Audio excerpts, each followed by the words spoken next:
Le Seigneur soit avec vous. Et avec votre esprit. Évangile de Jésus-Christ selon saint Matthieu. Gloire à toi, Seigneur.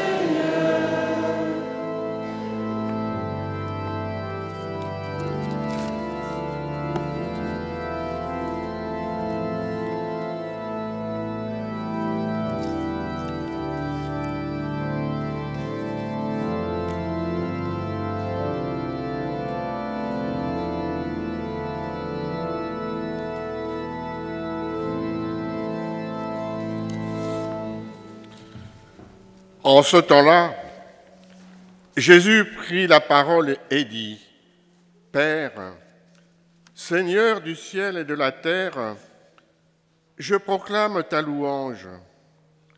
Ce que tu as caché aux sages et aux savants, tu l'as révélé aux tout-petits. Oui, Père, tu l'as voulu ainsi dans ta bienveillance.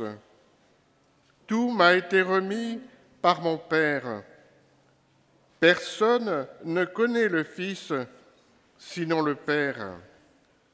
Et personne ne connaît le Père sinon le Fils et celui à qui le Fils veut le révéler. Venez à moi, vous tous qui peinez sous le poids du fardeau, et moi, je vous procurerai le repos. Prenez sur vous mon joug, devenez mes disciples, car je suis doux et humble de cœur, et vous trouverez le repos pour votre âme. Oui, mon joug est facile à porter et mon fardeau léger. Acclamons la parole de Dieu. Louange à toi, Seigneur Jésus. Qu'est-ce qu'un joug? Si je pose cette question, les plus jeunes parmi nous auront beaucoup de mal à répondre. Et si je pose cette autre question aux adultes, avez-vous déjà vu un joug en activité? Les plus anciens parmi nous se rappelleront peut-être les travaux effectués autrefois par les paysans pour labourer leurs champs. Mais alors, qu'est-ce qu'un joug? Le joug est une pièce de bois qui permet d'atteler, c'est-à-dire de faire travailler ensemble, par exemple 2 bovins ou 2 chevaux de trait. Ainsi réunis, ils pourront tirer un lourd engin agricole ou une charrue, par exemple. Depuis, le tracteur a remplacé le joug. Si je viens de faire ce petit détour d'éducation paysanne, m'adressant à des habitants de la ville, au milieu urbain que nous sommes, c'est parce que Jésus emploie le mot « joug » à plusieurs reprises dans le passage d'Évangile que nous venons d'entendre, et Jésus vit dans une société rurale. Le peuple auquel il s'adresse comprend de suite de quoi il s'agit quand il parle de joug. Que dit Jésus dans l'Évangile? « Venez à moi, vous tous qui peinez sous le poids du fardeau, et moi je vous procurerai le repos. Prenez sur vous mon joug, venez sur mon joug, devenez mes disciples. Mon joug est facile à porter et mon fardeau léger. »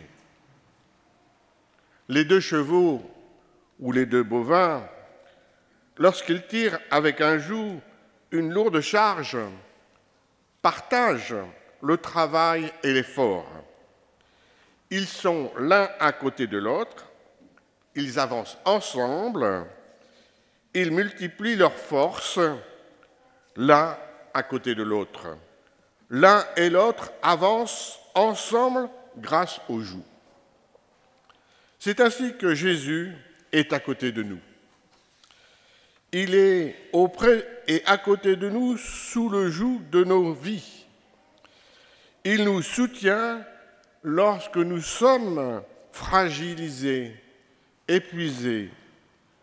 Il est là, avec nous, et nous permet d'avancer. Il est aussi présent lorsque nous sommes dans la joie. Il la partage. Et pour cela, rendons grâce. Je suis personnellement admiratif de toutes celles et de tous ceux qui, conscients de leur fragilité, de leur pauvreté, s'en remettent au Seigneur, qui les soutient et les fait avancer alors qu'ils ont tout pour être épuisés, découragés. Cette confiance des plus petits et des plus pauvres est un exemple et un guide pour nous. Jésus nous le rappelle dans l'Évangile, s'adressant à son Père, « Ce que tu as caché aux sages et aux savants, tu l'as révélé aux tout-petits. » Mère Teresa remarque que moins nous possédons, et plus nous pouvons donner. Ces paroles rejoignent l'Évangile que nous venons d'entendre. Les petits et les pauvres s'en remettent plus facilement à Dieu. Mère Teresa fait aussi cette remarque. Les pauvres ne sont pas plus saints que nous autres, mais ils aiment partager, prier, manifester leur foi. La foi en Dieu fait partie intégrante de leur vie. Cette expression de la foi, d'une grande fidélité, nous ramène à l'essentiel, exprimer son amour inconditionnel pour le Seigneur et avoir une foi inébranlable en lui, quelles que soient les circonstances. Sainte Thérèse de l'Enfant Jésus, Thérèse de Lisieux, si chère à nos sœurs, dit ceci quand elle écrit dans une de ses lettres. Jésus ne regarde pas autant à la grandeur des actions, ni même à leurs difficultés, qu'à l'amour qui fait faire ses actions, ses actes. Pour sainte Thérèse, nous n'avons pas à devenir petits, nous le sommes. Et c'est là que l'amour de Dieu nous rejoint. Je peux porter témoignage de rencontres avec des pauvres et des personnes très fragilisées qui ont conscience que le Seigneur est auprès d'elles alors qu'elles traversent des épreuves terribles. Lors du pèlerinage que j'ai vécu en Terre Sainte avec quelques-uns d'entre vous qui sont dans cette église cet hiver, j'ai fait la connaissance de Gabriel. J'ai changé son prénom volontairement. Gabriel traversait de multiples épreuves. Rupture familiale douloureuse, santé alarmante de ses parents, annonce d'un licenciement professionnel 10 ans avant d'atteindre l'âge de la retraite. Gabriel survivait difficilement avec des plaies douloureuses et profondes dans sa vie. En venant en Terre Sainte, il me disait, sans remettre, avec confiance et foi totalement au Seigneur, qui seul pouvait l'aider à sortir de ces épreuves douloureuses et alors qu'il ne pouvait plus affronter seul ces épreuves. Il avait confiance en Jésus qui pouvait l'accompagner sous son joug. La foi de Gabriel est admirable. J'ai revu Gabriel au mois de juin, 4 mois après le pèlerinage en Terre Sainte. Sur le plan professionnel, l'horizon s'est éclairci subitement. L'employeur est revenu sur sa décision de licenciement et lui a proposé un nouveau poste épanouissant, alors qu'avant son départ en pèlerinage, il était décidé à le licencier, à me jeter comme du linge sale, m'avait-il dit. Il aborde maintenant d'autres épreuves avec foi dans le Seigneur. La particularité du joug, c'est de n'être pas porté par un seul, mais à deux.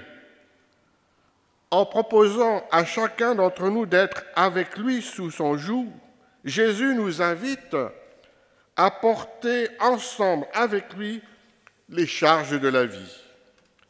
Jésus ne se présente pas comme un magicien qui va supprimer toutes les épreuves de la vie, qui va faire disparaître d'un coup de baguette magique tout ce qui peut peser dans notre vie. Mais il vient porter avec nous nos difficultés, nos fragilités. Ce serait faux de faire croire qu'un disciple du Christ n'aurait plus rien à porter, ni problème, ni difficulté. Jésus n'ouvre pas le chemin du rêve ou de l'illusion. Il fait face à la réalité de la vie en proposant un allègement, un accompagnement, un compagnonnage, partageant avec nous le joug. Nous ne sommes plus seuls pour affronter les périls, la dureté de la vie. Cela change tout quand nous ne sommes plus seuls, mais que l'on partage avec le Seigneur les joies et les peines de la vie. Faisons nôtres ces paroles de Sainte Thérèse. Quelle douce joie de penser que le bon Dieu est juste, c'est-à-dire qu'il tient compte de nos faiblesses, qu'il connaît parfaitement la fragilité de notre nature. Alors, de quoi aurais-je peur? Soyons en confiance. Le Seigneur nous invite à venir à lui sous son joug pour faire route ensemble avec lui. Amen.